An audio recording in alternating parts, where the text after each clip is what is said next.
Hi, my name is Amanda, and I'm going to be demonstrating the construction of an apple fan, a staple of Colonial Williamsburg decorating, and we'll be running through it step by step for you.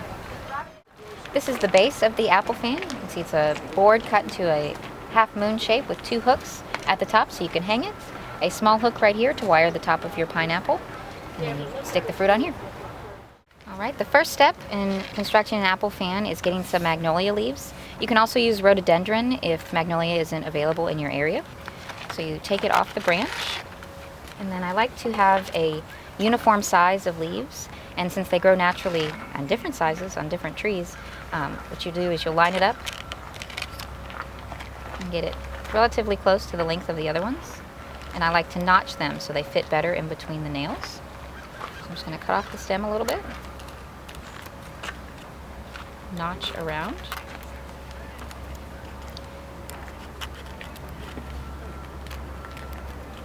I'm going to line it up with the previous leaf. And then take my staple gun, and it's getting close as I can to a meatier part of the leaf, something that will allow the staple to have more to catch onto on the board. I'm going to line it up and staple it on. Alright, the next step in construction is putting the apples onto the nails on the board.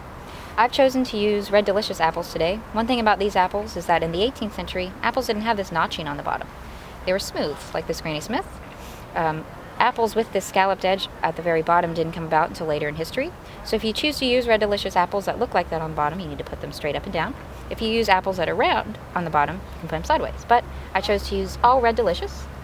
So now what I'm going to do is pretty simple. I'm just going to put the apples right onto the nails. It's good to select apples that are all relatively the same size, same color, all the same shade of red. Sometimes you need to work with them a little bit to get them all to fit nice and tight together. This is a great part for the kids to participate. All you got to do is put the apples right on the board. And there you go. The next step is attaching, of course, the pineapple, the symbol of Southern hospitality. You see these a lot around town in Williamsburg. We're going to attach it to the center of the board. We have a little hook right up here that I'm going to use to attach the top of the pineapple with a piece of wire. But before I do that, I'm just going to put my pineapple right on top of those nails and push it down. I added some lemons on either side of the pineapple for a little bit of pop of color. Now I'm going to take my wire, put it around the husk of the pineapple, and weave it through the little hook, just so it's a little bit more secure. It doesn't make this too forward heavy. It doesn't tip forward off your door. Bring the wire back to the top. Twist it around, hide it a little bit. And there we go. The final step in your apple fan is filling in the empty spaces in between the fruit. I picked a little bit of Fraser fir this morning, as well as some boxwood from around town. And I'm just going to break off pieces and fill it in. It's best if you get a fresh cut. It'll last a little bit longer. So I want to hide the staples, particularly, as well as give it a little bit more volume. Just going to slide this in between the fruit. It's best if you get boxwood that comes in bunches. I think the bunches look the best. So you just break it off, clear the stem a little bit.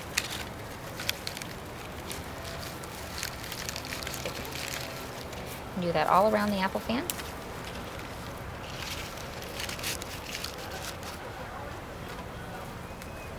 A little bit at a time.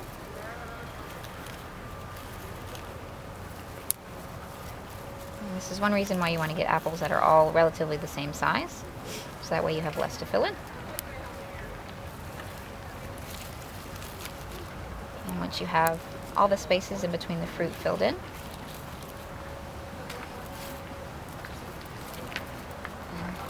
you are done. And that was the construction of the apple fan. It'll last 3 to 4 weeks as long as it's not getting too much direct sunlight on the south side of your house.